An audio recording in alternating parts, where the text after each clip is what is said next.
মাসে 1 লাখ টাকার চটপটি বিক্রি করেন মামুন মামা। দ্রুত হাতে মশলা মিশাচ্ছেন, ডিম, লবণ সহ প্রয়োজনীয় নানান উপকরণ। আর দোকানের পাশে রাস্তায় দাঁড়িয়ে তৃপ্তি করে খাচ্ছে হাজার হাজার মানুষ। চটপটি প্রেমীদের চাপ সামলাতে এমনই হিমশিম খেতে হয় ফরিদপুরের মামুন মামাকে। 13 বছর ধরে ব্যবসা করছেন মামুন মামা। অনেকেই বলে ফরিদপুরের মেয়েরা নাকি ভাতের বদলে প্রতিদিন মামুন মামার হাতের এই চটপটি খেয়ে থাকেন। তবে কতটা সত্য সেটা আমার জানা নেই। তবে মামুন মামার হাতে যে জাদু আছে এইটা দেখলেই বোঝা যায়। তার হাতের মজাদার চটপটিতে দেওয়া হয় ডাবলি ডাল, ছোলার ডাল, পোলাওর চাল, ময়দা, পেঁয়াজ, বেরেস্তা, ডিম, কাঁচামরিচ, ধনিয়া, শসা, লবণ এছাড়াও বিশেষ কাদায় তৈরি চাটনি মেশান চটপটিতে। শহর ছেড়েও দূর থেকেও খেতে যান এই মামার হাতের স্পেশাল চটপটি। আর 12 বাজা থেকে শুরু করে উনি কিন্তু চটপটির ব্যবসাটা করেছিলেন। শুরু করেছিলেন মাত্র 12 বাটি চটপটি, বাট এখন উনি বিক্রি করেন দৈনিক 400 বাটি চটপটি। দ্যাট মিনস 400 বাটি চটপটি যদি আপনি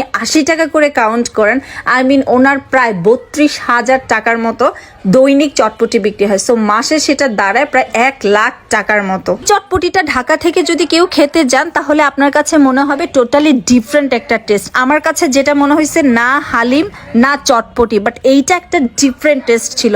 সো যারা ফরিদপুরে যাবেন তারা মামুন মামার এই চটপটিটা মাস্ট ট্রাই করবেন।